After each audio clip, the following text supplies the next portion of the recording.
Freshly discharged, Ernest traveled thousands of miles to Oklahoma in the United States to make a living and join his Uncle William. Precisely because the wealthiest Native Americans in the country resided there, many white people, hearing of their riches, flocked to the area at that time, making substantial money through dealings with the local population. Many young white men even dreamed of marrying the local Native American women. However, at the turn of the 19th century, the Osage were still a primitive indigenous Native American tribe, having been driven off their ancestral lands by white settlers where they had lived for generations. Displaced and unable to return home, the Osage Nation purchased 150 acres of land in Oklahoma to establish a Native American reservation in 1872. This was once barren land, but with the discovery of oil, the Osage, who originally had nothing, became one of the wealthiest peoples in the world. Over 2,000 Osage people shared the oil exploitation rights on this land equally. By leasing these rights, they simply needed to sit back and collect money. The Osage were extremely wealthy. Their money was as plentiful as dirt by the roadside. They wore gold and silver, each owned several luxury cars and private planes. Some Osage even bought a new car just because their existing one had a flat tire. It was against this backdrop that Ernest began his journey to his gold mine. Uncle William was a well-known white man in the area. Even though his leased land had no oil, he still relied on selling some cattle and sheep, socializing with the local Osage people, and became one of the wealthy individuals there. He was even a candidate to be elected as the next sheriff. William introduced Ernest to a very easy job, driving for the local Osage people, while also reminding him to be extremely careful when working because during this period, many Osage people were intentionally murdered.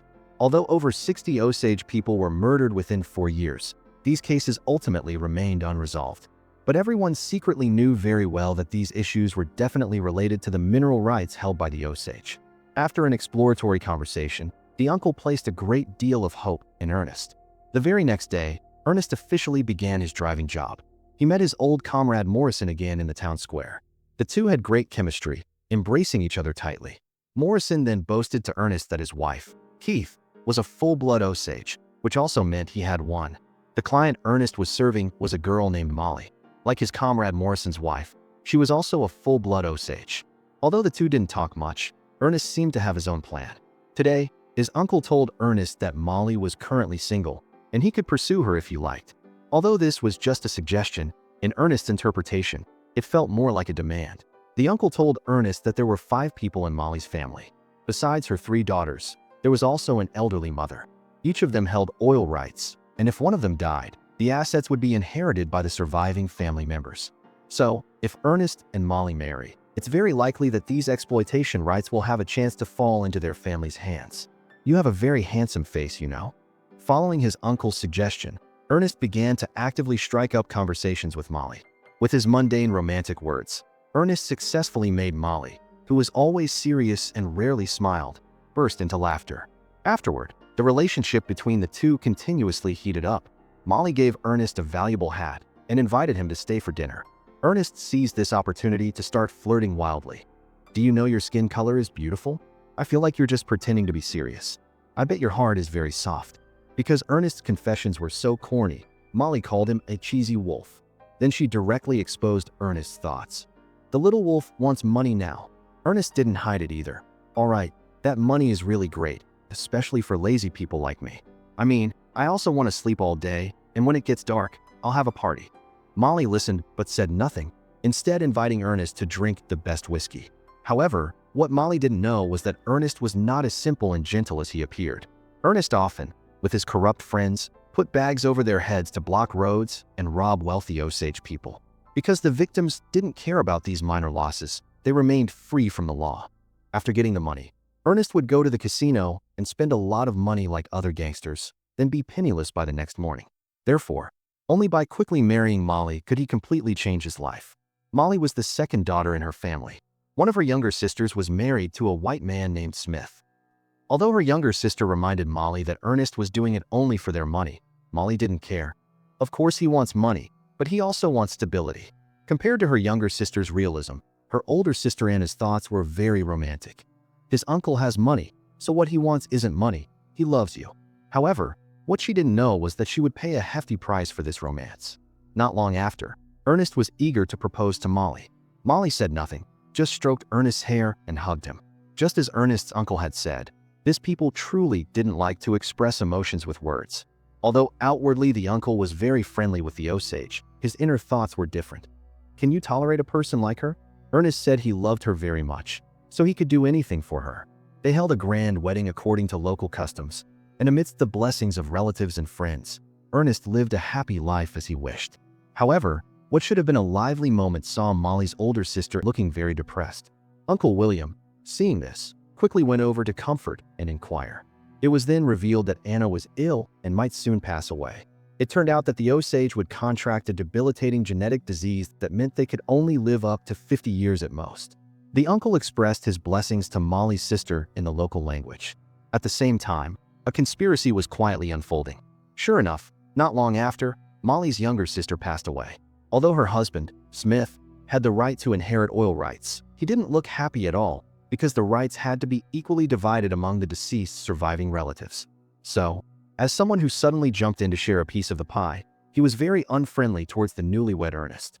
Uncle William took the opportunity to remind Ernest to prepare for the oil rights as soon as possible, as Molly also had diabetes and could die at any time. Molly's older sister Anna was a heavy drinker, frequently getting drunk in bars, then wielding a gun and causing trouble everywhere. Those around her were furious about this, but dared not speak up. William said, "She'll cause trouble with the wrong person sooner or later." Sure enough, an unexpected incident occurred not long after. The seriously ill mother saw an owl, which meant she was about to die. This was an ancient Osage prophecy. She recounted what she saw to Molly, but unexpectedly, she was not the one to go first. Anna, drunk, attended a family gathering. At this time, Ernest's cousin Byron was also present. Anna secretly liked Byron, so she approached him to talk.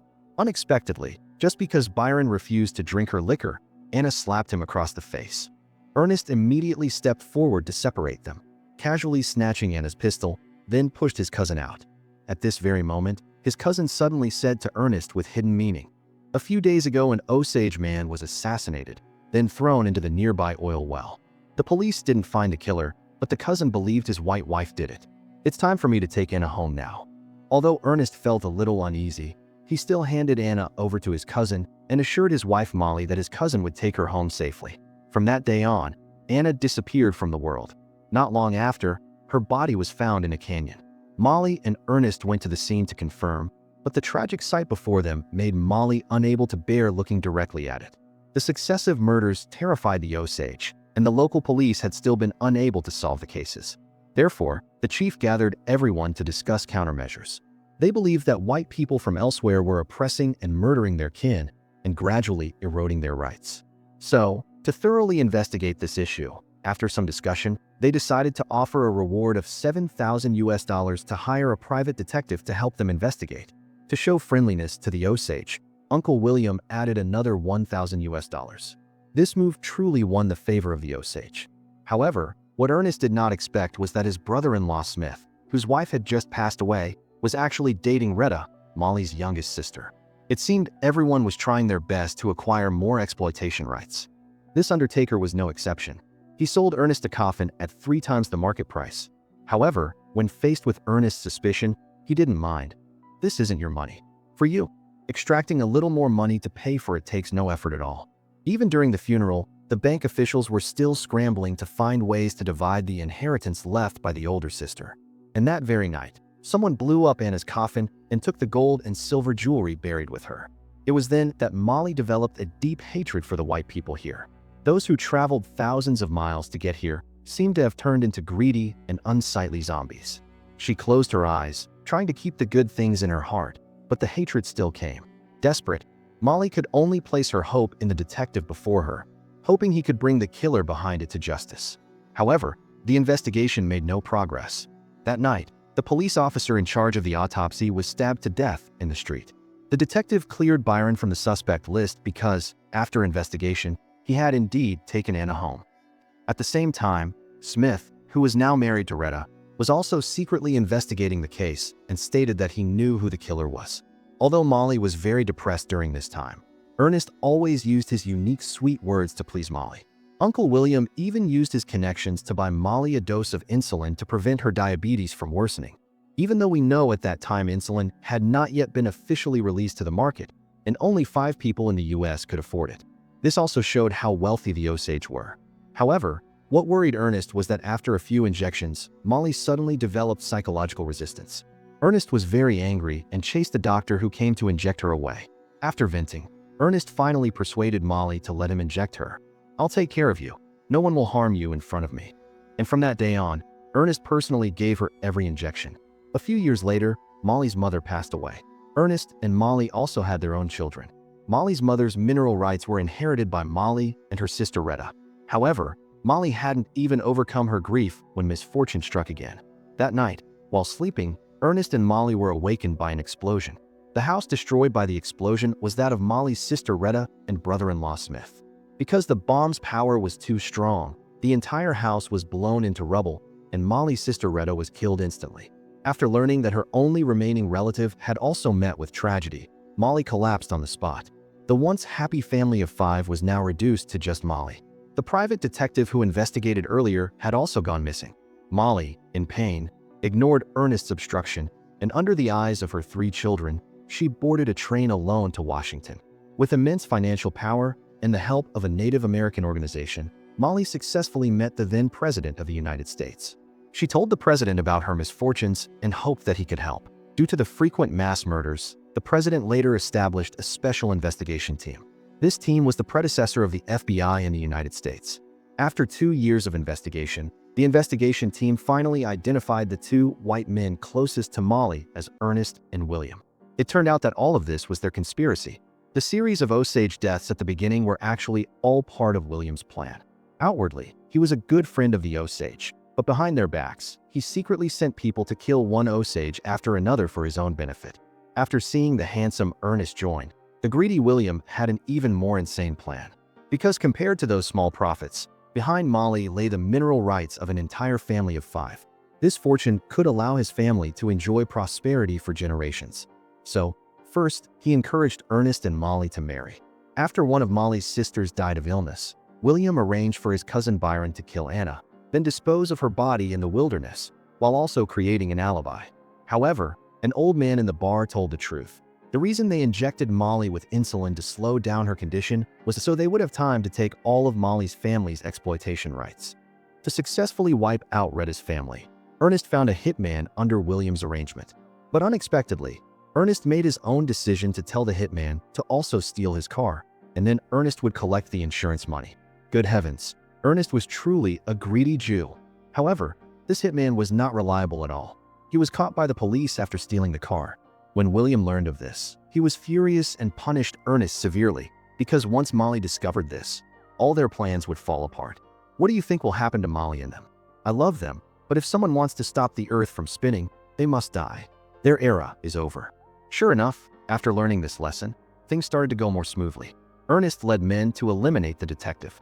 William took matters into his own hands and found a skilled assassin through his friends, then orchestrated the bombing of Retta's family. Under the temptation of immense wealth, the evil nature of humans is infinitely magnified. After Molly returned from Washington, Uncle William asked Ernest to add a slow-acting poison to his wife's insulin to prevent the truth from being exposed. However, he lied to Ernest that it was just to delay the illness. Ernest injected his wife regularly as his uncle requested, but her condition not only did not improve, Molly's body became weaker and weaker. Even her mental state deteriorated.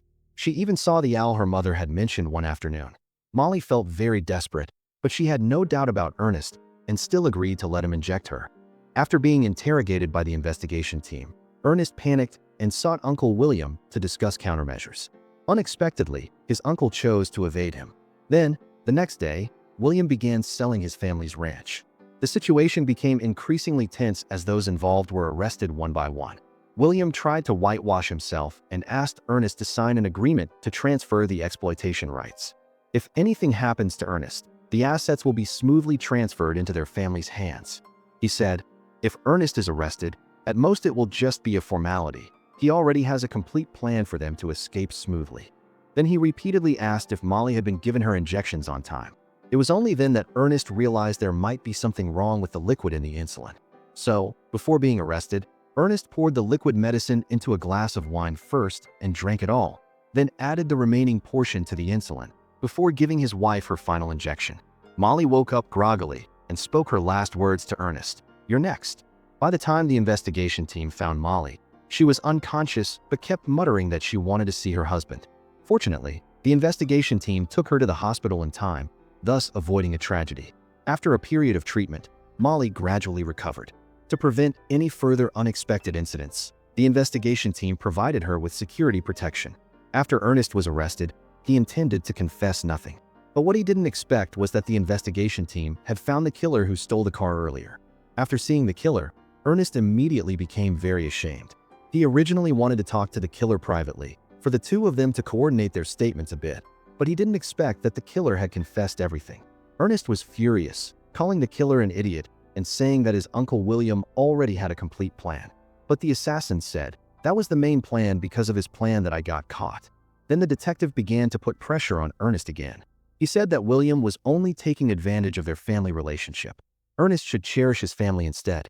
In fact, regardless of his original intentions, Ernest had long fallen in love with Molly, and he was also the father of 3 children.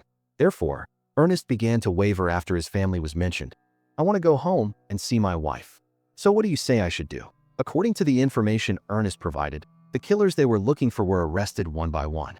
Ernest cooperated with the detectives to confirm the killers, who had no choice but to confess everything.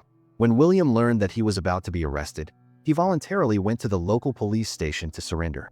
At the same time, the detective was urgently transferred elsewhere because he was a key witness in this case. They worried that while William was being prosecuted, Ernest might be assassinated. As expected, the car-stealing assassin received a task from William as soon as they left. He asked the killer to kill Ernest in prison and said he would help him escape later. William, in captivity, invited a reporter to publicize his local contributions, charitable activities, and goodwill gestures towards the Osage in the newspaper. This high-profile murder case finally went to trial in Washington. Unexpectedly, as soon as the trial began, William's lawyer suddenly stood up to object, stating that he was Ernest's lawyer and needed to speak with Ernest privately. "This is not in accordance with regulations. I request to speak with Mr. Ernest. This person cannot simultaneously be the lawyer for the defendant's witness. This conflicts. He has been missing for 2 months. Before he came as a witness, I did not have the opportunity to speak with him." The judge, helpless, asked Ernest. Ernest said he was willing to speak with the lawyer. As soon as these words were spoken, the scene became extremely chaotic. The Osage angrily stood up to argue, even saying they would personally kill William. The scene suddenly fell into chaos, and the judge could only announce a temporary suspension of the trial. And at this moment, Ernest's entanglements and contradictions had only just begun. During the trial suspension, they arranged for Ernest to meet his wife. Although Molly was still very weak, she had improved significantly compared to before. After seeing Ernest, Molly remained silent as before and simply hugged him. It was thought that this meeting would strengthen Ernest's resolve, but unexpectedly William ruined it again. The lawyer invited the oil company owner and family friends and relatives. Under the doubled pressure of self-interest and family ties, the lawyer stated, "One should not believe the detective's promises. Once William is convicted, Ernest will also not escape. Those involved will also face murder charges." He then asked Ernest to change his testimony, altering Ernest's previous statement to say he was forced to do so by the investigation team's detective. Only then could they find a way for him to reunite with his family. At this time, his wife had learned how to self-inject. Whether she knew what Ernest had done is not explicitly explained in the movie, but he chose to lie to his wife. "What I have to do now is go and tell the truth to force me to speak the truth. Those government agents beat me. You know that, right? They tortured me. They made me lose sleep for several days, so I could only tell these lies. Tell how horrible things your uncle did. Now I'm on the right track. I'm on the right path. I won't tell those lies anymore. I'll do the right thing. I'll protect my uncle because he needs protection." Throughout, his wife said nothing but asked him, "When can you come home?" Ernest said, "I didn't do anything wrong, so I'll be back with my wife soon, as long as I still remember the way home." He even deliberately shouted and performed for his wife to see before being taken away by the detective. At the next court hearing, William's lawyer, Hamilton, testified about Ernest's involvement in the murder. If he didn't cooperate with the investigation to implicate William, then he would be facing a life sentence. The lawyer's words from the previous day made Ernest abandon his cooperation with the investigation. Just as he was preparing to bear all the charges, the detective suddenly brought him devastating news. One of Molly's children had died from an illness. Upon hearing this news, he immediately collapsed. This was incredibly difficult to describe. "No, damn them. They killed my child. God help us. The next day, Molly attended her child's funeral, accompanied by the detective. When the funeral concluded, Molly went to his side, stroked his face, and then left without uttering a single word. Ernest attributed the child's death entirely to their crimes. This time, Ernest no longer hesitated. He chose to cooperate with the investigation and implicated who. In court, Ernest revealed the entire truth. Molly heard with her own ears as her husband confessed to the murder of her sisters. Her heart was incredibly conflicted. Afterwards, the two met privately. She questioned her husband. "Have you told the entire truth?" Ernest replied, "That's right. I told the truth to protect Molly and our child." But Molly suddenly asked, "What was the substance you injected her with?" Upon hearing this, Ernest tremblingly replied, "Insulin." Molly then departed. The story comes to a close here. Based on the true historical account, both William and Ernest were ultimately sentenced to life imprisonment. However, ironically, in 1947, William bribed politicians and was released early. He ultimately lived in a nursing home until his death at 87 years old. As for Ernest, he was also pardoned for good behavior, but Molly divorced him. Ultimately, Ernest lived out his old age alone in a trailer in a park. As for Molly, she passed away in June 1937 from diabetes at the age of 50 and was ultimately laid to rest beside the graves of her parents and sisters. Today's story concludes here. Please let us know your thoughts in the comments below the video. Goodbye for now, and see you next time.